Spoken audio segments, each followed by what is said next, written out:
सत साहिब सतगुरुदेव की जय। बंदी छोड़ कबीर साहिब जी की जय। बंदी छोड़ गरीबदास जी महाराज जी की जय। स्वामी राम देवानंद जी गुरु महाराज जी की जय हो।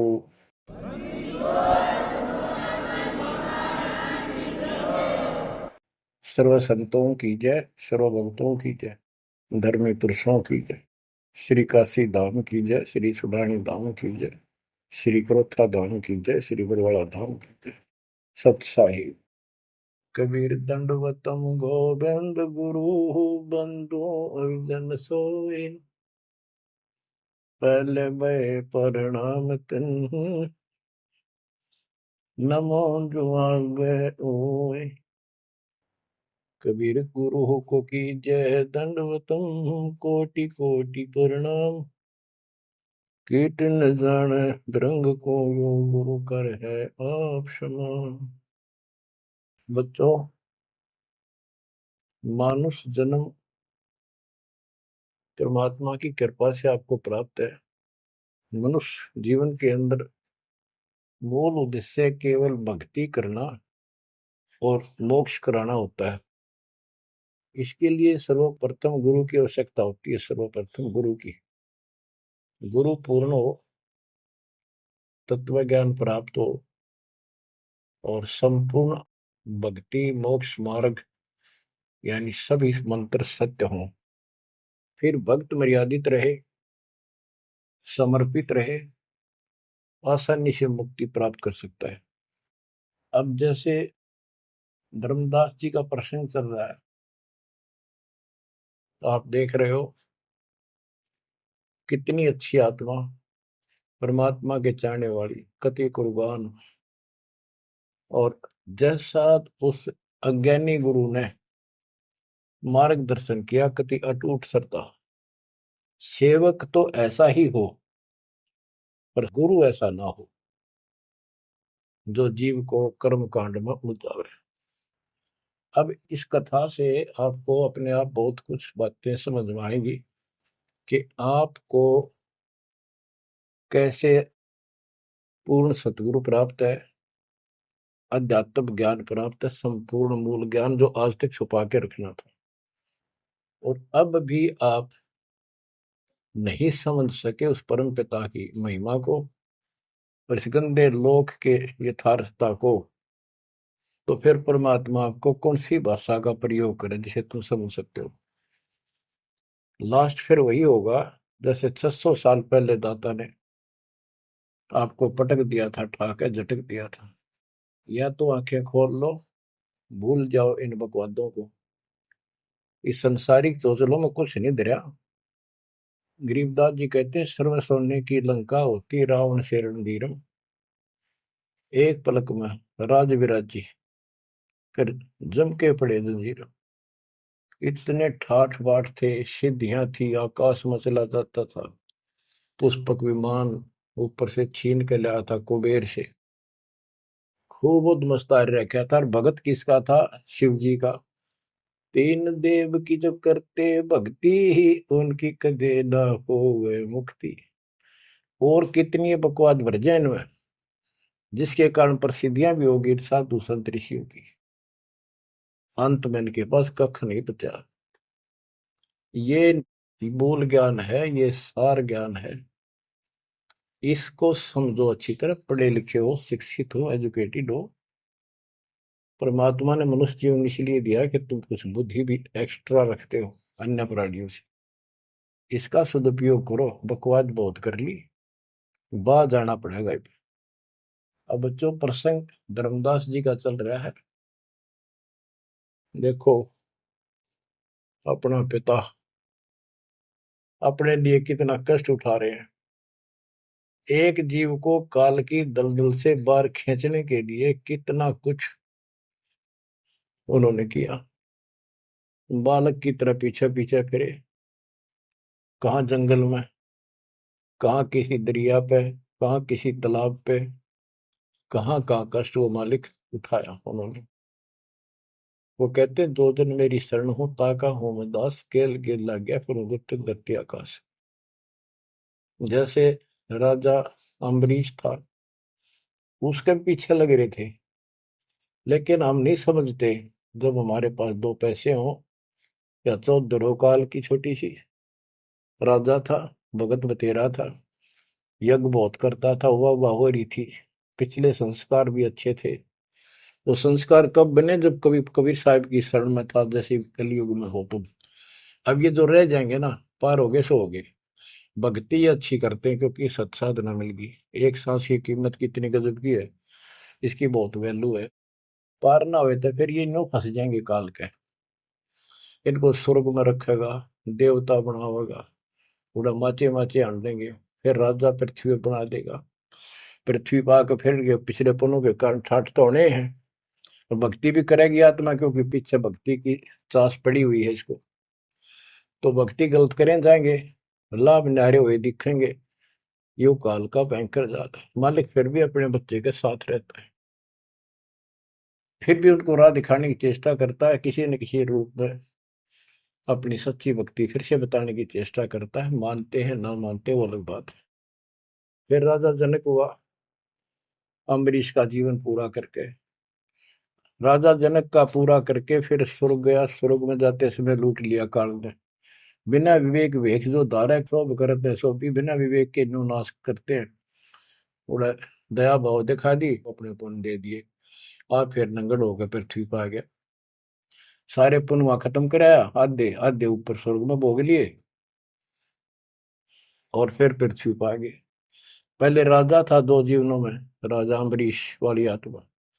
अम्बरीश राजा, राजा जनक सीता का पिता। और फिर वही आत्मा बाबा नानक बनी, खुद नौकर लगा के नवाब के यहाँ। जब ये इस स्थिति में आ गया, कति हैंड टू माउथ हो गए, तब दाता फिर मिले अपने बच्चे को।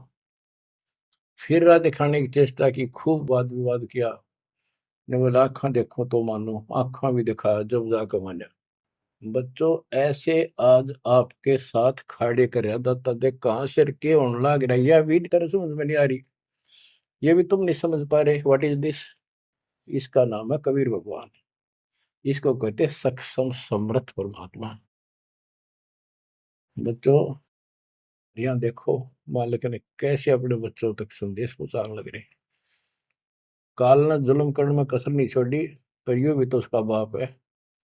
और देखो अपने बच्चों को कैसे अमृत छकाने लग रहे हैं। इन क्रियाओं को देखकर ये विश्वास कर लेना चाहिए कि आप समर्थ की शरण में आ चुके हो। द्वार धनी के पड़ा रहे, धक्के धनी के खावे, 100 काल जग जोड़ी कर द्वार छोड़ जाओ। इब तुम इतना जरूर कर दियो, और कुछ ना बने तो इतना रहियो, मालिक की शरण से दूर मत होना। चाहे दुखी दिखो, चाहे सुखी दिखो, इब के आप सत्य में अगला कदम है बस, नथिंग एल्स। दूसरी बात नहीं है।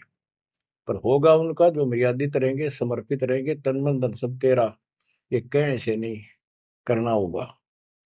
काल जाते आज ले चलो दाता, रखियो अपने चरण में। तो बच्चों फिर जब तक चाहोगे तब तक जीवन दे देगा आपको, जब तक चाहोगे। लेकिन अंत में एक ऐसा आप पर प्रेरणा हो जाएगी आपको, और आप ही कहोगे कि दाता ले चलो, बस बस बहुत होगी।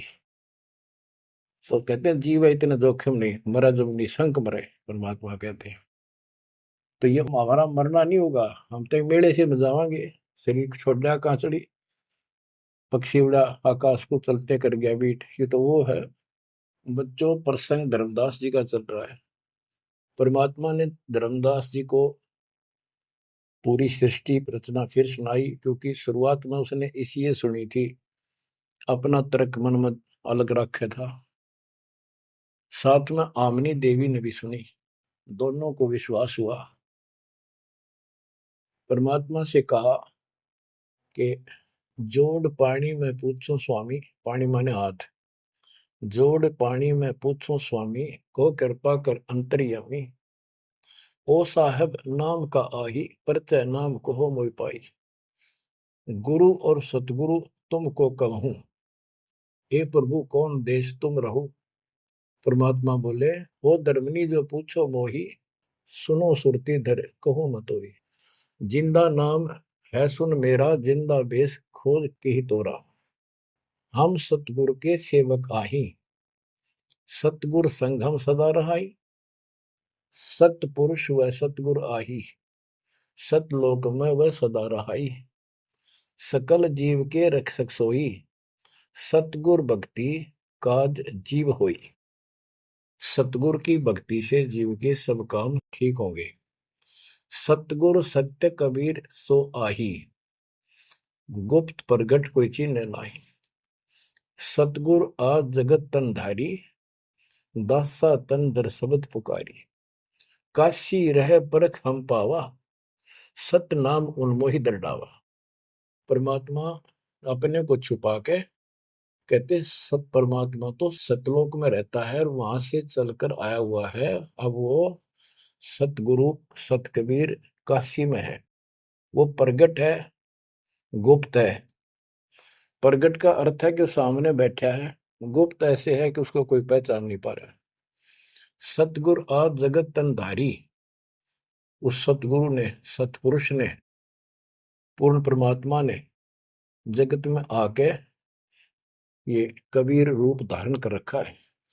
और काशी रहे पर हम पावा, वो काशी में रहते हैं, हमने उनको पहचान लिया। सत नाम उन्मोहि दरडावा, ये सच्चा नाम, सच्चा ज्ञान, सही विधि उसने मुझे बताई। यम राजा का सब छल कीना, निरख परख यम सो भीना।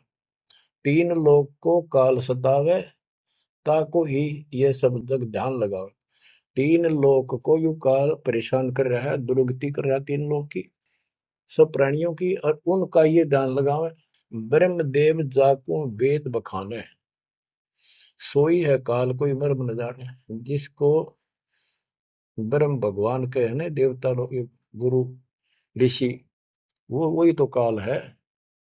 तिनके सुत अहि तिर देवा, सब जग करे उनकी सेवा। इनकी पूजा करते, ये उसके पुत्र है तीनों। तिरगुण जाल ये जग हुंदाना, जाने ने अवसल पुरुष पुराना। जाकी ई जग भक्ति कराई, अंत काल जीव को सोए दरखाई। जिसकी ये भक्ति करते हैं, काल की, ब्रह्म की, या इनके तीनों पुत्रों की, अंत समय वो इनको खावे। सब जीव सतपुरुष के आही, ये सारे प्राणी उस सतपुरुष कबीर साहब के हैं। यम दे धोखा फांसाता ही, प्रथम बहे असुर यमराई। बहुत कष्ट जीवों के लाई, दूसरी काल कला पुन धारा। धर अवतार असुर से हारा, जीवन बहुविध कीन पुकारा। रक्षा कारण बहु करे पुकारा। जीव जाना ये धनी हमारा, दे विश्वास पुनः धर अवतारा। अब क्या ये बताना क्या चाहते हैं परमात्मा? हिरण्यकशिपु, उसको काल ने पैदा किया, उसने उद्मस्तारे भगत को सताया, हाहाकार मच गई सारी जनता में। तो परमात्मा ने आकर उस राक्षस को मारा और विष्णु को रूप दिखाना पड़ा, क्योंकि कबीर साहब को जानते नहीं थे। बच्चों, भगत का रक्षक केवल कबीर साहब है। प्रहलाद भगत था, प्रहलाद विष्णु जी का उपासक था। इस भक्ति को यहाँ तक लाने के लिए दाता ने आगा पीछा कुछ नहीं देखा, ना अपनी महिमा की आवश्यकता समझी। यदि वो महिमा चाहे तो काशी में 120 वर्ष रहे एक निर्धन जुलाहे की लीला में, वो 1 मिनट में कुछ भी कर सकते थे, दुनिया पीछे हो लेती। पर ये इस मार्ग में चला नहीं। तो क्या बताते हैं कि विष्णु रूप धारण कर लिया, विष्णु भी खुश हो गया, लोग का विष्णु जी ने रक्षा कर दी, विष्णु जी ने रक्षा कर दी। अब ये काल का जाल नो ऐसे अड़ा रहा। अब कबीर साहब ने इसको उसी तरीके से समझाने की चेष्टा की है, अपना रोल निकाल दिया बीच में। कबीर साहब समझाना चाहते हैं कि एक तरफ तो काल ने राक्षस बनाए, फिर तुम कहते हो विष्णु ने नरसिंह रूप धार करके और हिरण्यकशिपु को मारा, इसलिए विष्णु की महिमा बन गई। अब लोग विष्णु के चिपक गए, इसको भगवान मान कर पूजन लाएंगे। हीरो हो गया यो, जैसे पिक्चरों में देखो, हीरो 2 4 रन गढ़ दे, बस वाह वाह वाह के जो है ना, इन करिश्मों को देखकर, चमत्कारों को देखकर इनके चिपक गए। ये सब काल का जाल है, परमात्मा ने इससे कोई लेना देना नहीं। परमात्मा चाहते थे इन भक्तों की आस्था बनी रहे, काल चाहता है ये नास्तिक हो जाए प्रमाण के लिए। परमात्मा से जब वार्ता हुई, इसने विवाद किया, तकरार करी, प्रथम बार आई। आखिर में लास्ट में जब सारी मन्नत मंगवा के वचन भरवा के ने बोला कि सबको उल्टा मार्ग लाऊंगा, गलत साधना पर दृढ़ कर दूंगा, देवता, तीर्थ, व्रत, मंदिर, इनकी पूजा हुआ और किसी को कोई यहाँ से निकलने नहीं दूं, कि ये साधना करेंगे आध्यात्मिक लाभ होए को नहीं, आप नास्तिक हो जाएंगे। आप देख लो वर्तमान में गांव के गांव बहुत अच्छी आत्मा के लोग हैं, स्त्री पुरुष, लेकिन भगवान से दूर हो चुके, इसलिए हो चुके हैं कि इनकी साधना करते करते दुरुक्ति रही है, वो साधना ठीक नहीं है। तो यहाँ परमात्मा धर्मदास को वो आंखें खोल रहा है कि जिनको तुम भगवान मान रहे हो ये ऐसे काल जल जाल कर रहा है। एक तरफ तो ये कंस, केसी, चाणूर और पूतना जैसे, जरासिंह जैसे बना दिए, उधर से कृष्ण बना के भेज दिए न मारने खातिर, इनको मारने के लिए कृष्ण ने वो मार दिए, कृष्ण चौधरी पाक गया, भगवान बन गया। अंत में कृष्ण भी मरा और नरक में जागा, जिसे कर्म करे या भोगने पड़ेंगे। अब बच्चों ये सारा खेल यो है, पीएचडी लास्ट पॉइंट है। जैसे एक राजा सेना को आदेश देता है दुश्मन से युद्ध करो, तो सैनिक का कर्तव्य बन जाता मरूं या मिटूं, और जाके खड़ा हो जाता है लेकर बंदूक मोर्चे पे। तो सैनिक सच्ची आत्मा से होते हैं और वो दुश्मन के छक्के छुड़ाने के लिए अपना जीवन न्यौछावर कर देते हैं, आमने सामने मोर्चा संभाल लेते हैं। अब वहां पर कुछ इधर से मारे जाते हैं, कुछ उधर से मारे जाते हैं। जैसे अपने भक्त बच्चों को सेना में जाना पड़ता है, लड़ाई भी करनी पड़ेगी, युद्ध के मैदान में उतरना ही पड़ेगा और आमने सामने मोर्चा डांटना पड़ेगा। ये तो करना पड़ा, लेकिन वहां रक्षा कौन करेगा? वहां उन बच्चों की रक्षा कबीर साहब करेंगे। इसी प्रकार काल ने राम कृष्ण को भेज दिया इनको मारने के लिए। राम कृष्ण को कोई मौत नहीं था इनको मारने का, इनके साथ खुद मालिक रहे। राम कृष्ण सतगुरु सहजादे भक्ति हेत यूं हुए प्यादे। राम कृष्ण भी उस परमात्मा के बच्चे हैं, उस महाराजा सारी सृष्टि के सम्राट कबीर जी के राजकुमार हैं, सहजादे हैं। ये तुमसे ज्यादा निकट प्यारे हैं उसको, क्योंकि पिछले में बहुत गजब की भक्ति की थी, पर पैर फिसल गया इनका, अब काल का फंस गए। कोटिक अवगुण बालक कर ही पिता एक चित नहीं धरी। बाप के अंदर एक ऐसा परमात्मा ने पर रखा है प्रेरणा, स्वभाव, बालक से करोड़ों बकवाद कर ले पर पिता एक भी उसकी गलती को ज्यादा सीरियसली नहीं लेता। तो इसी स्थिति पर परमात्मा इस नियम से उन निकम्मों के साथ भी आज है, लेकिन बहुत प्यारे उनको हैं, क्योंकि कभी वो बहुत गजब के भगत थे और कॉलोनी को सिलेक्ट करे उनके कर्म फुड़वाने के लिए उनको उच्च पद देता है। ये प्रधानमंत्री, मुख्यमंत्री, ये बहुत अच्छी आत्मा थी, पिछले भगत थे, तपस्वी थे भगवान के बच्चे, उसके लिए कर रहे थे। अब वो बैठा दिए पदों पर, अब कर्म फोड़ेंगे, फोड़ लेंगे, तो मानने को नहीं। फिर जब हंटू माँ उठा जाएंगे बाबा नानक की तरह, फिर पकड़ लेगा, फिर लेगा। काम तो बढ़ गया, समस्या तो वहीं के वहीं खड़ी रहेगी। तो बात निमड़ी क्या है बच्चों? इसको कहते हैं सार ज्ञान। ये है वो मूल ज्ञान। धर्मदास मेरी लाख दुहाई, मूल ज्ञान कहीं बाहर न जाए। मूल ज्ञान तब तक छपाई जब लग द्वादश पंथ ना मिट जाए। अब यो ऐसा ज्ञान आज तक किसी ने निर्णायक नहीं सुनाया। तो ईब कोई बकवाद करेगा तो उनको सबको पता होगा ये संत रामपाल जी से सुनकर अटपट मारन लग रहा है। हमारे छोटे छोटे बच्चे भी उसको 2 मिनट में फिटे मुंह कर देंगे। तो ये पंथ खत्म हो गए। बड़ा पेड़ होता है ना, पड़ भी जा, उसकी एक आधी जड़ की तरह जाए धरती में लगी, वो थोड़ा बहुत हरा कई दिन रह जाया करे, पर अंत में उसकी लकड़ी सूखेगी। तो आज इनकी स्थिति शुरुआत हो चुकी है, ये सारे ढह चुके हैं। मान ली के तूफान इस ज्ञान के सामने इनका कोई औकात बची नहीं है। अब तुम ध्यान दो जिसके ऊपर ये मालिक गजब की रजा कर रहा है। इसको हल्के में ना लो, तुम ज्यादा सीरियस बनो, समर्पित रहो। औरों से न्यारा सुख धरती पे देगा आपको, लेकिन इस सुख में माचना नहीं, परमात्मा को भूल ना जाना। मालिक की तरफ ज्यादा आवे, सुविधा दे दी, गाड़ी दे दी, सेवा में आवे, सेवा में लावे, बकवाद हम कहीं नहीं जावे, तो राम राजी रहेगा, कबीर साहब आपका खुश रहेगा। तो परमात्मा ये बताना चाहते हैं, जीव जाने ये धनी हमारा, जैसे विष्णु कृष्ण राम हो, ये भगवान थे न, देख किसे तो कंस मार दिया, केसी मार दिया, रावण मार दिया, हमने के पल्ले पड़ा उसको मारते, हमने तो ये यूरा पाया, ये कुछ बात बनेगी।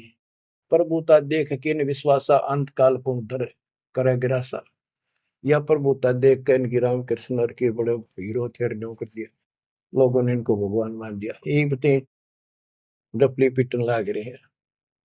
द्वापर देख कृष्ण की रीति, परमात्मा कहते तू कृष्ण जी का भगत है, सुन ले कृष्ण की नीति अनीति। आप मानते हो कृष्ण ने गीता बोली, पहले तो गीता में उसको भगत बनाया, धार्मिकता सिखाई, और गीता का पाठ अर्थ बतलाया, और फोन उनको कहा युद्ध कर, युद्ध कर, तुझे कोई पाप नहीं लगेगा, और पीछे वो पाप लगा दिया।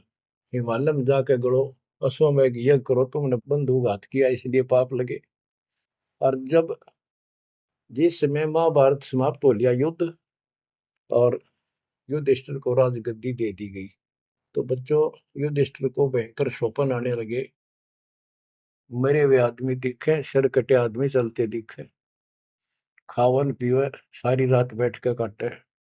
द्रौपदी ने देखा, उसने अपने अन्य पतियों को बताया, अर्जुन को, भीम को, आदि को, कि ऐसी स्थिति आपके भाई की है, यूं ना सोता ना आपको बताता, ये उस दिन का मेहमान है। तब सारे चारों भाइयों ने खड़े होकर उनसे प्रार्थना लगाई कि कोई बात बताओ, क्या आप हमें अपने भाई नहीं समझते, कोई कष्ट है, संकट है तो हम आपके साथ हैं, आप अकेले क्यों दुख पा रहे हो, हमें शेयर करो।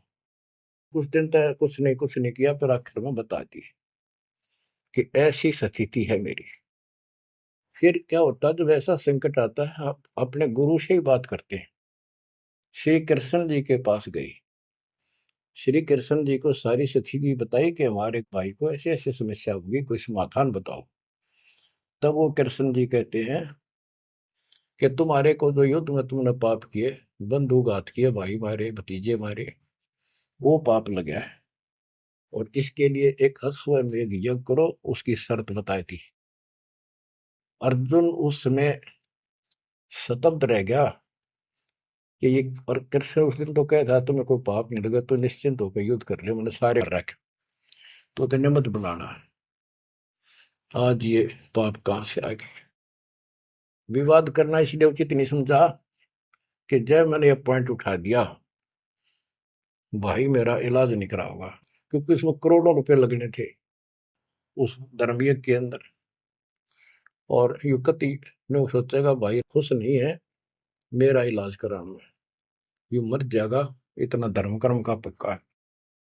तो अर्जुन ने अपने सब्र का घूंट पिया, अपने दिल की झाल डटी, और जैसा कहा वैसे यज्ञ करवाई। उस यज्ञ में शर्त थी कि एक पंचायन संघ अलग से रखा जाएगा, कि एक आश्रम सा बना के साफ सुथरी स्वच्छ स्थान पर एक अलग से उसका स्टैंड बना के, और सब महापुरुष, देवता, पृथ्वी के ऊपर के लोक, स्वर्गलोक के सारे बुलाओ, और सब पृथ्वी के जीव, ब्रह्मा विष्णु में सबको न्योता दे दिया। 56 करोड़ यादव, 12 करोड़ ब्राह्मण, 88,000 ऋषि, 33 करोड़ देवता, और ये सारे आगे। सबने भोजन खा लिया, और शंख नहीं बजा, यानी यज्ञ संपूर्ण हुई नहीं। यज्ञ पूरी ना हुई तो पाप कटे नहीं, वो दुख नो का नो रहेगा। तो इतना खर्च हो चुका, और बात वहीं की हुई, कोई ट्रीटमेंट नहीं। श्री कृष्ण ने भी खाना खा लिया। उस समय युधिष्ठिर ने पूछा, भगवान अब कैसे बात बनेगी, सबने भोजन खा लिया है। तब कृष्ण जी ने बताया, क्या तुमने इधर एक संत है, उसका ये सुदर्शन नाम है, वो एक गुरु भक्त है, उसको निमंत्रण नहीं दिया। भीम की ड्यूटी थी, सेवा थी उस साइड में निमंत्रण बांटने की। भीम से पूछागा, भीम ने बताया कि मैं गया था पर वो गलत बोला। उसने कहा कि तुम्हारे से तो कसाई भी अच्छा था, तुमने इतने मानस मार दिए। वो विधवा बहन सैनिकों की आज तक टक्कर मार कर हो रही है, तुम बैठ के मौज कर रहे हो, नरक में पड़ोगे जाके। तुम्हारे अन्न खाकर नरक में जाना है क्या मैंने? पहले मुझे ऐसी ऐसी 100 अश्वमेघ यज्ञ का फल दो, तब मैं तुम्हारा टूक तोड़ू। कृष्ण बोला, फिर आपने क्या कहा? मैं क्या कहूँ था जी? उसने फिर कह दिया, बताओ ना मन्ना, ये तेरे बिना कि हमारी यज्ञ अधूरी रह जाएगी, श्री कृष्ण जी हमारे साथ। तब भगवान बोले, सारी बात बिगाड़ दी, तुम चलो। पांचों को रथ में बैठा के लाया, उनकी कुटिया से एक, कम से कम 1 योजन यानी 12 किलोमीटर दूर रथ रोक दिया। वहां से पैदल चल के आए नंगे पैरों। उस दिन क्या था, सुदर्शन जी ने अपने गुरु परमात्मा खुद कबीर साहब करुणा में नाम से प्रकट थे द्वापर में, उनके वो शिष्य थे, उनको सारी बात बताई। परमात्मा को पता था फेरा होंगे काम तो उनका होना को नहीं। तो सुदर्शन जी से बोले, तुम घूमन फिरन चला जा किते, वो फेरा होंगे। कि सुदर्शन जी तो चले गए भ्रमण पे, परमात्मा उनका रूप बना के वहां बैठी की कुटिया में। जब वह सारी टीम पहुंची कृष्ण वाली, जाते ही श्री कृष्ण ने दंडवत प्रणाम की। साथ में पांचों पांडवों करनी थी। फिर कहा, परमात्मा ने पूछा, हे जगदीश, ये 3 लोक के मालिक, या कैसे आना हुआ गरीब की झोपड़ी पे? तो श्री कृष्ण जी ने कहा, आप जानी जान हो, इन्होंने ये पांडव हैं, ये भीम है, ये युधिष्ठिर है, सारी इंट्रोडक्शन कराई। ये आपको निमंत्रण देने आए हैं, इनके यज्ञ में प्रसाद पाओ ताकि इनका कल्याण हो। सुदर्शन जी बोले कि भाई मैंने इस भाई तक कही थी, देखो खड़ा मोटा, मेरी बात शर्त पूरी कर दो तो मैं आज तैयार हूँ, नमक होनी चाहिए। तो श्री कृष्ण जी बोले, जी आपकी वाणी है, कबीर संत मंडल को चालिए तजमाया अभिमान, जो जो कदम आगे रखे ओ एक समान। ये दाता, हम वहां से चलकर कहाँ से चले थे, आप तो सारे कदम जानते हो, और 12 किलोमीटर तय, 1 योजन तक हम कभी पैदल आए हैं। यहाँ से वहां तक हमारे जितने कदम एक यज्ञ बनाए बताए आप, हे दाता 100 आप लेखा ला दो, बाकी हमारी जोड़ी में डाल। साधु भूखा भाव का धन का भूखा ना, ने बोला वे चलते हैं। जब पहले भीम आया डींग मारा था, जब सुदर्शन जी ने ये कहा कि तुमने इतने आदमी मार दिए, ऐसा जुल्म कर दिया, भीम बोला, युद्ध ऐसे नहीं जीता जाता, एक का गदा मारूं था 6 मरे थे। तो परमात्मा ने उसकी फड़क निकालनी थी, कुछ परिचय देना था कि इसमें कुछ है। परमात्मा बोले, सुदर्शन रूपधारी कबीर साहब के भीम, पहलवानिया मेरी माला तार के दिए, देख खुट्टी बटंगरी हो गया तारण खातिर, कणछन लाग गया पहलवान हुआ, माला ना उतरी, और सुमरनी उतरी नहीं। ने बोला, रे तू एक मारे था 6 मरे थे पहलवान, या छोटी सी माला नहीं तेरे से उठती। खिसियाना होकर वापस आ गया। परमात्मा ने ऐसे हाथ करा, आपसे उतर कर आएगी हाथ में माला, पर बहुत चक्के रह गए, अचंभित हुए सारे के सारे। तब परमात्मा को लेकर ये घुमाए। लंबी कहानी है, विषय दूसरा चल रहा है। तब उस दाता के भोजन करने से उनका काम बना, जब वो शंख बजा। ये अलग प्रसंग कभी ठीक से जच कर सुनाऊंगा, अब प्रसंग दूसरा चल रहा है। परमात्मा कह रहे धर्मदास, तेरे कृष्ण की कुनीति सुन ले। एक तरफ तेने का था तेरा पाप ना लगे, और फिर पाप बताए दिए। उन पापों को धोने के लिए जो विधि बताई उससे भी बात ना बनी, वो भी समर्थ सक्षम हम थे वहां पर, हमने की। और बच्चों, वो पाप नहीं थे, वो पाप तो थे लेकिन वो प्रेत बाधा थी। वो जो सैनिक मरे थे, विधवा रो रही थी, वो सैनिक उसने तंग कर रहे थे, प्रेत बने हुए। वह प्रेत बाधा भी कृष्ण तक नहीं ठीक हुई। बच्चों, गरीबदास जी कहते, तुम कौन राम का जपते जपन, ताते कटे ना ये तीनों ताप। ये 3 ताप के तहत दुख था उनको। और वो पाप ते न्यो के न्यो रखे रह गए। ओए होए। अरे कोयल के बच्चों, ईब तक पकड़ दो अपने माँ की वाणी को, क्या कहना चाहते हो? अब भी कागाड़ा के साथ रहोगे क्या? अब क्या बताते हैं? गीता पाठ का अर्थ बतलावा, पुण्य पाछे बहु पाप लगावा, बंधु घात दोष लगावा, पंडों के बहुकाल सतावा। पांडवों को काल ने खूब परेशान किया, और अंत में क्या हुआ? जब दुर्वासा जी ने श्राप दे दिया कि जैसे कृष्ण जी के पुत्र प्रद्युम्न और दो चार पांच और बच्चे मिलकर दुर्वासा जी द्वारका की बनी में बैठे थे, तपस्या कर रहे थे, कुछ दिन के लिए कहीं कहीं रुक जाते थे। वो पता चला कि बड़ा पहुंचा हुआ संत सिद्ध आ रहा है। द्वारका के बच्चे श्री कृष्ण को समर्थ मान चुके थे। किसी ने कंस मार दिया, केसी राक्षस मार दिया, चाणूर मार दिया, वैसे काल्यवन मार दिया। तो नो सोच रहे थे कृष्ण तो ऊपर धरती पे कोई सही नहीं। उन्होंने मजाक सूझ गए, वो किसी संत साधु का आदर नहीं करते थे। इस कारण से कि हमारे साथ कृष्ण, हमारा कोई कुछ नहीं बिगाड़ सकता। तो उन्होंने शरारत सूझी कि नो कहे दुर्वासा भूत भविष्य वर्तमान त्रिकाली बता दिए, तीनों काल की जानता है, चलो इसकी परीक्षा लेंगे। एक प्रद्युम्न का पेट पर कढ़ाई बांध दी छोटी सी लोहे की, और लेडीज कपड़े पड़ा दिए गुजरिया वाले। ऐसा दिखा दिया जाके जैसे बच्चा पेट में गर्भ है इसका। यूं पूछने गए महाराज, इनका कई साल में दया करी दाता ने? 12 साल हो गए बयान। अब ये पूछ जानना चाहते हैं कि इनका लड़का होगा लड़की, बड़े उतावले हैं, आप भूत भविष्य की सारी जानो हो। दुर्वासा जी ने देखा ध्यान लगा के, ताकि बकवाद करना रहे। गुस्से में होकर ने बोला, यह दो कुल का नाश होगा इस पे, ना लड़का हो ना लड़की हो। और आंख लाल करी बाज लिए बच्चे थे, सब ना के बता पता चला। यानी उस दुर्वासा के श्राप का कृष्ण तक बात गई। कृष्ण जी ने समाधान बताया कि इस कढ़ाई ने घिसा के चूर्ण बना के प्रभास क्षेत्र में डाल दो जमुना में। ऐसा कर दिया गया। फिर भी श्राप न्यो का न्यू रह गया। वो श्राप वो द्वारका में उद्मस उतर गया। अचानक बालक मर गया, अचानक कोई और दिक्कत आ गया, छोटी सी बात पर लट्ठम लट्ठा, रोज झगड़े होने लग गए। कृष्ण जी के पास फिर गए, यू कारण क्या है बताओ भगवान, इसका समाधान बताओ। किसी न किसी की बात नहीं सुहारी, यू कौन सा पाप सेध गया नगरी का? कृष्ण जी बोला, भाई तुमने, जो दुर्वासा का श्राप है ये दुखी कर रहा है, इसका समाधान है तुम जाके वहां जमुना में स्नान करो प्रभास क्षेत्र में, जहां पर वो कढ़ाई के कंड डलवाए थे चूरे बना बना के।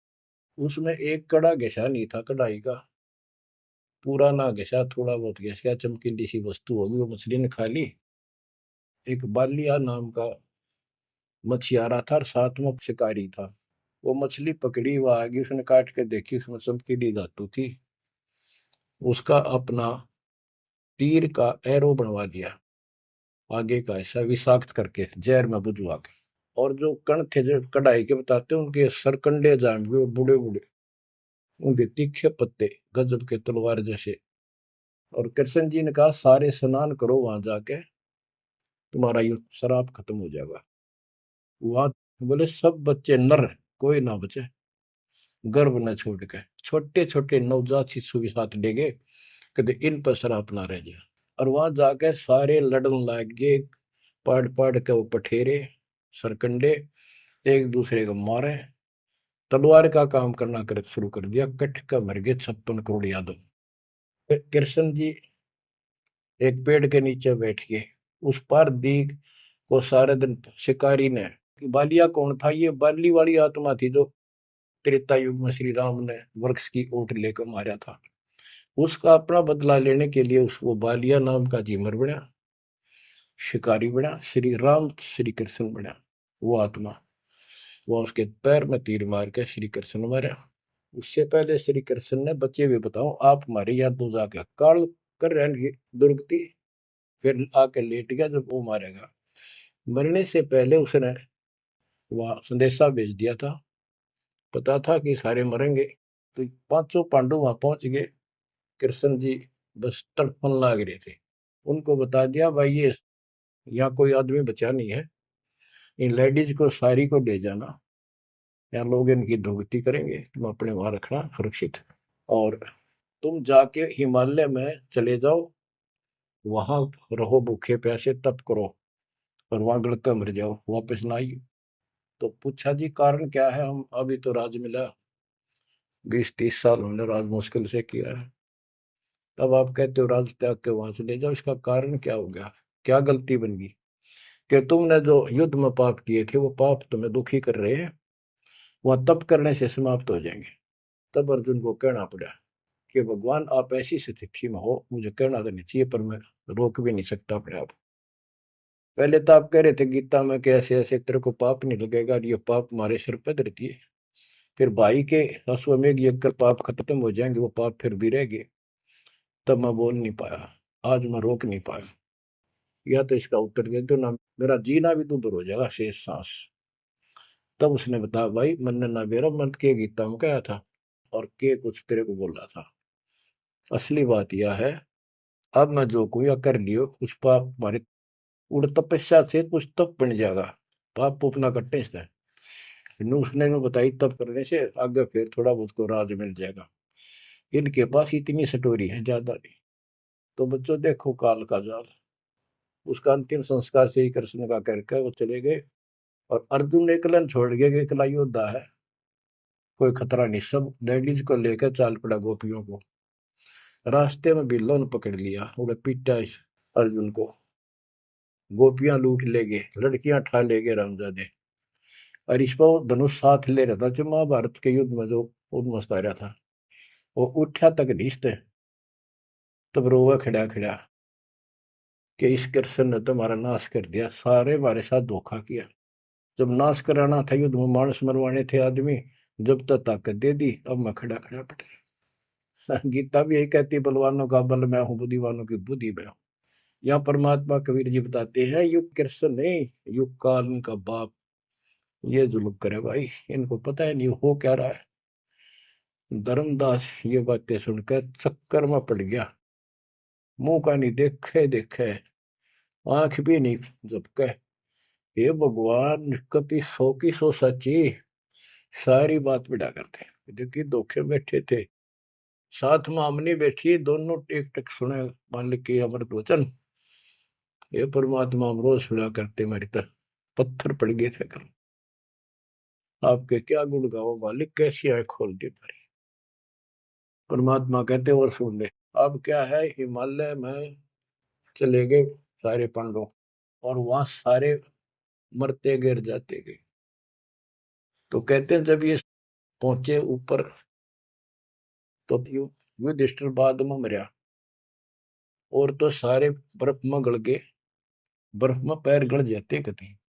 लेकिन युधिष्ठिर का अंगूठा अंगूठा गला, बाकी शरीर जो का तो रहा, मर गयो भी गया। जब ये ऊपर गया, वो पहले जो चले गए थे मर मर के, चारों पांडव और उनकी मां कुंती द्रौपदी, वह सारे नरक में ठोक रखे। यो पहले स्वर्ग ले जाएगा, फिर इसको कुछ समय नरक में डालना था, क्योंकि इसने धर्मदास झूठ बोली थी युधिष्ठिर ने। कौन सी झूठ बोली थी? कि अश्वत्थामा मर गया। द्रोणाचार्य गुरु का बेटा अश्वत्थामा था। द्रोणाचार्य इतना सूरवीर था, अगले दिन उसने युद्ध में उतरना था, और कृष्ण जी को पता था, उसने बता दिया था जब यो आ गया ना द्रोणाचार्य तुम्हारे सामने, एक नहीं छूटेगा, इतना धनुषधारी है। तो इसका इलाज ये है कि युधिष्ठिर झूठ बोल दे, और की नहीं मानने का। यो पहले कईया ने जाके कह नो कह दो कि इसका बेटा अश्वत्थामा मर गया, तो यो उस पुत्र मोह में इतना पागल हो जाएगा, इस पर हथियार नहीं उठेंगे, और युद्ध तक करेगा पर यू हार जाएगा, मारा जाएगा। तो युधिष्ठिर को सबने कहा जाके कि अश्वत्थामा मर गया। कईयों ने जाके दूत भेजे गए दूसरी सेना में। तो द्रोणाचार्य बोले मैं विश्वास ना करूं, तुम झूठ बोलते हो। अगर युधिष्ठिर कह देगा तो मैं सच्ची मानूंगा।